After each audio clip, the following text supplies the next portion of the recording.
All right, welcome back to Race Ready Road to Boulder. All right, for those who are new, this is a series that follows my journey to my first half Ironman. And this half Ironman will be in Boulder, Colorado. And I'm running it with my friend Adley on June 8th. So that's a quick little update. All right, so I'm out here riding my bike. And last year when I was training for the full Ironman, I went up this road. I decided, I think it was an hour and a half ride. And I figured, I'm just going to go 45 minutes one direction, 45 minutes back. And so I take this road, didn't know where it ended. So I start climbing. First it was a straightaway, and then it started to climb. And it kept climbing and climbing and climbing. I'm like, man, where does this road go? And I'm looking at my watch and approaching 45 minutes. And it kept climbing and climbing. And I figured, okay, well, the 45 minutes hits. And I'm thinking, if I'm going uphill and it's 45 minutes, then it's going to take me a lot faster to go downhill. So I figured I got about another 10 more minutes of climbing to see where it goes before I turn around. And it kept climbing and climbing and climbing. I don't know where it went or where it ended. I looked on the map and I'm like, man, where's this go? So now I'm here towards the bottom of the hill after my ride, and I'm going to go see where this road ends. I'm extremely curious. So I'm going to let Adley update us on his training, and I'm going to see where this road ends, and I'll come back.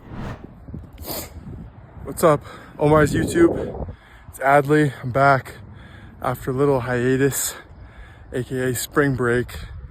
But back out here training, having a good time. The weather in Colorado has been pretty spectacular the past couple days, and looks like it's going to stay that way till the race. So that means a lot more time outside, getting sunburnt, feeling good. I'm on the tail end of a brick right now. Just did 2 hours on the bike inside. Wish I could have gone outside, but I'm still figuring out the best places to ride here in Colorado Springs. It's not the most bike friendly city.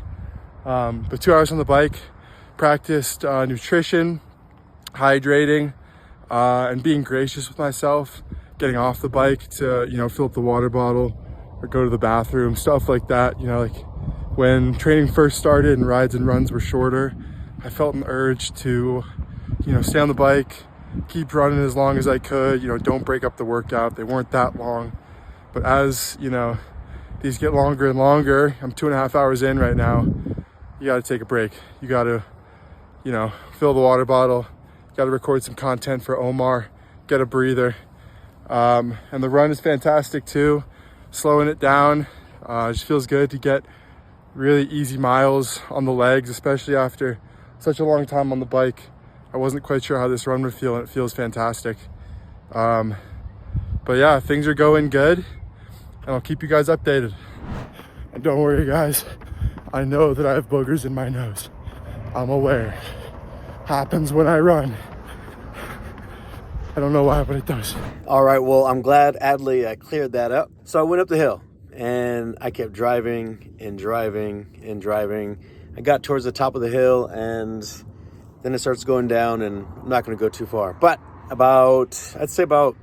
was 2 miles away from where I'm at now, and the views are beautiful. So what I'm going to do is, even though I didn't ride my bike here today, I will in the future. I want to show just the views from the drone. Like I won't have the drone when I do ride my bike here. So I just want you guys to see what I see. It is absolutely beautiful. And training is going perfect. What I did have to do, I did have to adjust some of the training. So what really threw my training off was the 2 marathons. When the first marathon was scheduled, I was maybe 5 weeks or so into my half Ironman training. And, with any training program, you're, building up to, so that you can peak for your event. And last, for the Ironman, I think that I probably peaked about 2-3 weeks too early. And I just think that the program that I chose was 24 weeks and beautiful program. But I think I was already, I don't want to say in shape, but I was not 24 weeks needing to be ready out of shape. I really think that I needed about 16, 18 weeks. So I guess 21 weeks, right? 21 or 20 weeks for preparation. Yes, it did. 20 weeks. And the reason I say that is because this program, I chose a 20-week program because I think like I said, I peaked too early.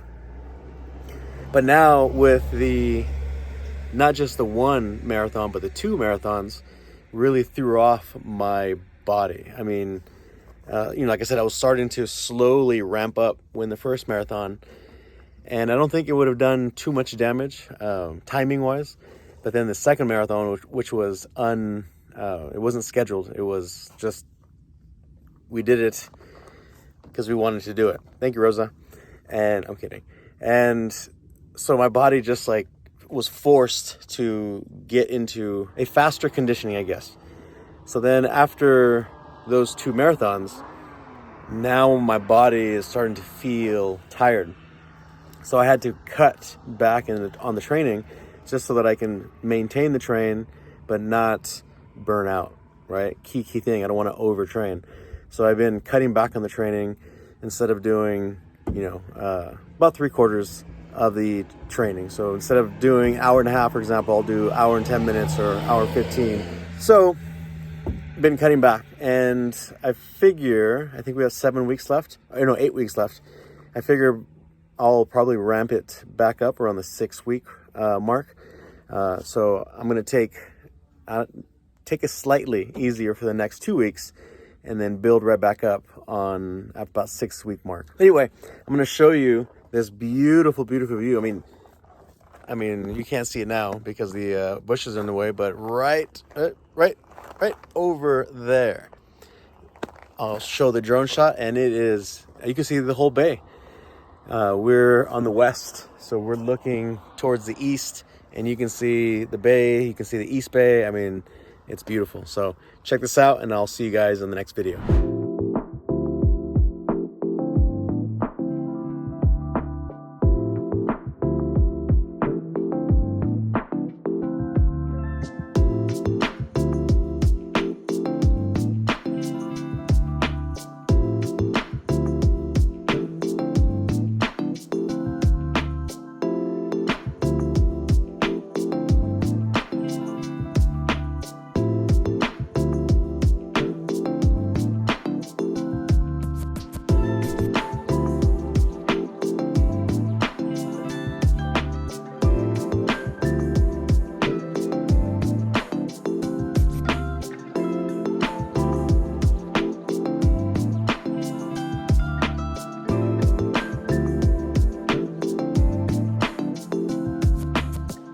All right, welcome back.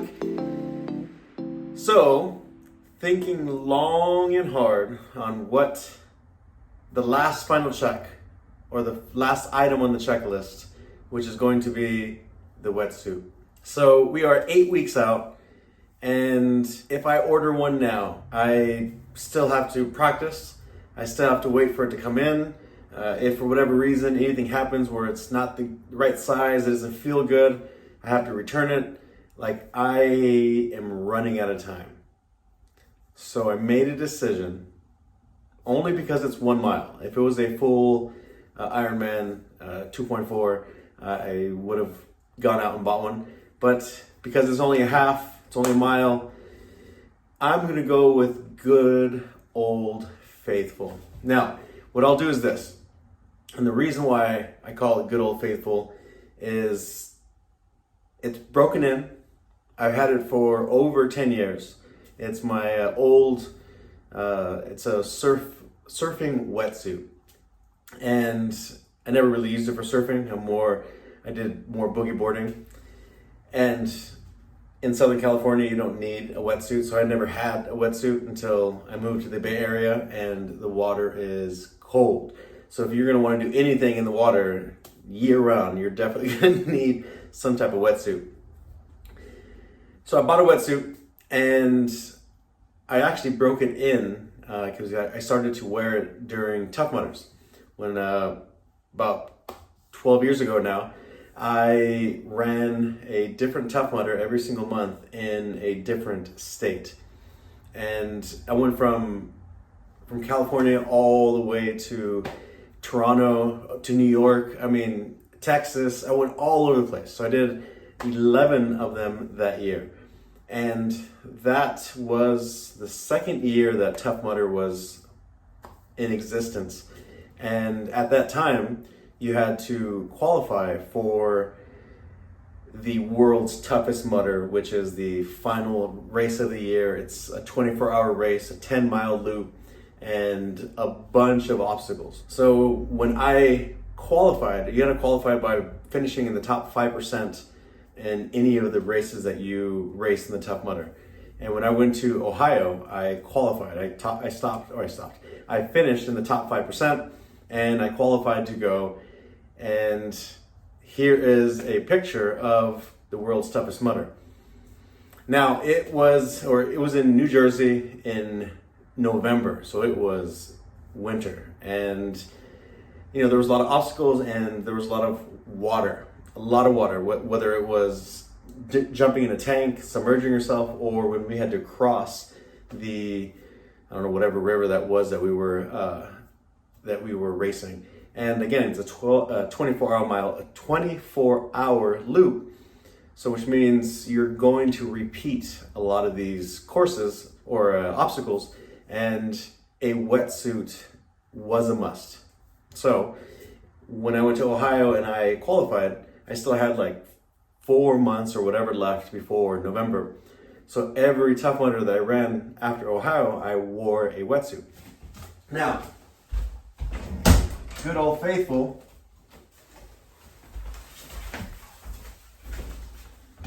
my O'Neill wetsuit.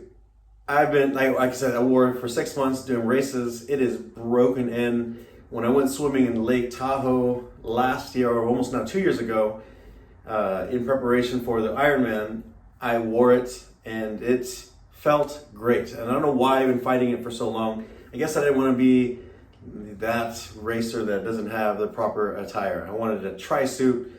I got one for Ironman, had a bad experience. I'm just gonna go with what feels comfortable.